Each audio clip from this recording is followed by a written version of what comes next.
읽어주는 교과 첫째 날 7월 31일 일요일 진리의 영. 하나님, 저를 좋은 사람으로 변화시켜 주세요 라고 기도하지만 변하는 것이 거의 없는 것처럼 느껴본 적이 있는가? 하나님의 변화시키는 능력이 우리 삶에 역사하시기를 기도하지만 우리의 삶은 아무런 변화 없이 그대로인 것 같은 이유는 무엇인가? 우리는 하나님께서 우리에게 간절히 그리고 값없이 주시기 원하시는 무한한 초자연적 자원들을 가지고 계심을 안다. 우리는 그 모든 축복을 누리기 원하지만 우리의 삶은 하나님께서 제공하시는 능력만큼 변화되지 않는 것처럼 보인다. 왜 그런가? 그 이유는 너무도 단순하다. 성령께서는 우리를 변화시키실 수 있는 무한한 능력을 갖고 계시지만 우리 스스로가 자신의 선택으로 하나님께서 하실 수 있는 일을 제한할 수 있기 때문이다. 요한복음 16장 5에서 15절을 읽어보라. 예수님께서는 성령을 진리의 영이라고 부르신다. 이는 성령께서 우리를 위해 무엇을 하실 수 있음을 나타내는가. 성령께서는 우리로 하여금 죄를 깨닫게 하실 수는 있지만 우리를 회개시키실 수는 없다.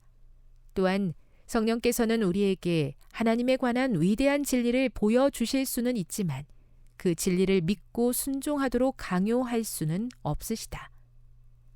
만약 하나님께서 아주 조금이라도 우리에게 강요하셨다면 우리는 자유의지를 상실하고 말았을 것이다.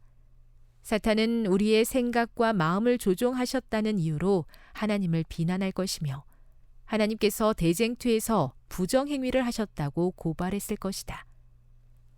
하늘에서 대쟁투가 시작되었을 때 우리 하늘 아버지께서는 사탄 또는 어떤 천사에게도 당신의 선하고 의로우심을 믿도록 강제하거나 회개하도록 강요하지 않으셨다.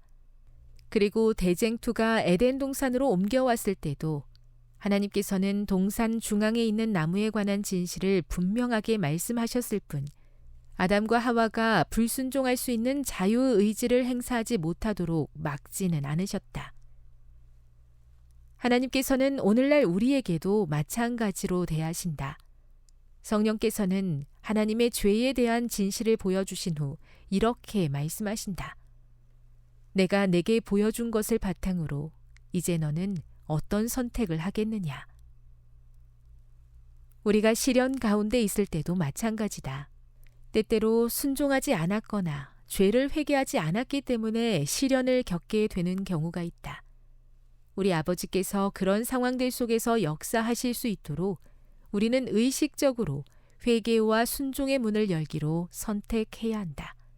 그렇게 할 때 하나님의 능력이 우리 안에 들어와 우리를 변화시키실 수 있다. 교훈입니다. 진리의 영이신 성령께서 우리 안에 들어와 역사하심으로 우리를 변화시키실 수 있도록 의식적으로 회개와 순종의 문을 열어 놓아야 한다. 묵상.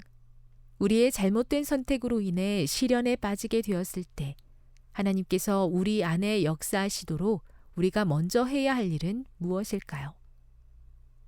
적용. 그대는 성령님의 음성에 얼마나 귀 기울이고 있습니까? 그대의 자유의지를 활용하여 어떤 선택을 하고 있습니까? 영감의 교훈입니다.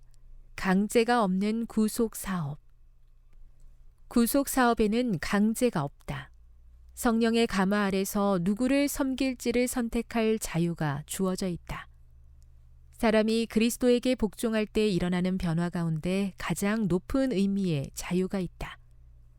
우리 스스로 사탄의 지배를 벗어날 힘이 없는 것은 사실이지만 우리가 죄에서 해방되기를 바라고 크게 그 필요를 느껴 자신보다 더 높은 힘을 구할 때 영혼의 힘에는 성령의 거룩한 힘이 불어 넣어져서 하나님의 뜻을 이루는 의지의 지배를 받는다. 시대의 소망 466. 저의 삶을 변화시키실 수 있는 하나님의 능력을 믿습니다. 성령님의 역사하심에 제 삶을 온전히 내어놓고 하나님께서 인도하시는 대로 순종하며 사는 것에서 가장 큰 기쁨을 경험하게 도와주시옵소서.